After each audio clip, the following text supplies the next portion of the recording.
Hi friends, இன்றைக்கி தீப திருநாள். நம்ம முதல்ல விநாயகர் மஞ்சளில் பிடிச்சி ஆரம்பிக்கலாம். தண்ணிக்குள்ளே போட்டு ஒரு அரை மணி நேரம் ஊற வச்சுருவோம். நல்லா அரை மணி நேரம் ஊறினதுக்கப்புறம் இதை எடுத்து நல்லா தண்ணி தொடச்சி காய வச்சு எண்ணெய் ஊற்றினோம்னா எண்ணெய் இருக்காது. மஞ்சளில் தண்ணி கலந்து இந்த மாதிரி வச்சுட்டு இந்த விளக்கு அப்படி கமுத்து வச்சிங்கன்னா அதிலே அழகாக ஒட்டிக்கும் ஃப்ரெண்ட்ஸ். முருகனுக்கு நேராகவே 6 விளக்கு இந்த மாதிரி நெய் விளக்கு ஏற்றுங்க. வீடு இல்லாதவங்களுக்கு வீடு கொடுப்பாரு. எந்த நோய் நொடி இல்லாமல் நல்லா வாழ வைப்பார். நேற்று பரணி தீபம் ஃப்ரெண்ட்ஸ். நேற்று விளக்கு ஏற்ற மறந்தவங்க இன்றைக்கி காலையில் 6 மணிக்கு 4 to 6 ஏற்றலாம். மூச்சை கிடைக்கும்னு சொல்கிறாங்க. வெறும் திரியை போட்டு எண்ணெய் ஊற்றக்கூடாது. எண்ணெய் ஊற்றிட்டு தான் திரி போடணும்.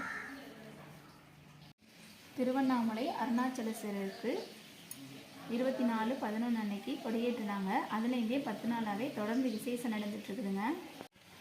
முதல் நாள் கொடியேற்றினாங்க ஃப்ரெண்ட்ஸ். 2வது நாள் வெள்ளி இந்திர வாகனம், வெள்ளி அன்ன வாகனம், வெள்ளி காமதேனு வாகனம், வெள்ளி ரிஷப வாகனம், வெள்ளி ரதம், மகாரதம், பிச்சாண்டவர் உற்சகம், கைலாச வாகனம், லாஸ்ட்டாக பரணி தீபத்தோடு முடிச்சிட்டாங்க ஃப்ரெண்ட்ஸ். இன்றைக்கி பரணி தீபம், மகா தீபம்.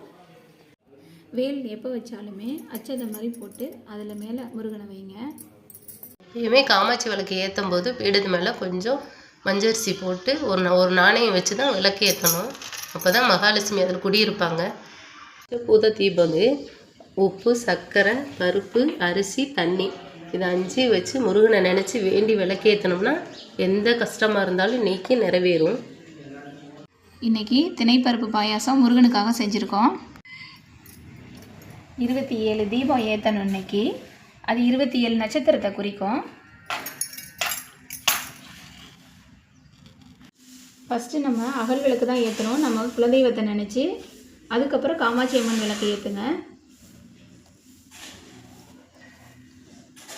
அண்ணாமலையாருக்கும் உண்ணாமலை அம்மனுக்கும் கார்த்திகை தீப திருநாள் வாழ்த்துக்கள். இந்த வீடியோவை பாருங்கள், லைக் பண்ணுங்கள், ஷேர் பண்ணுங்கள், சப்ஸ்கிரைப் பண்ணுங்கள்.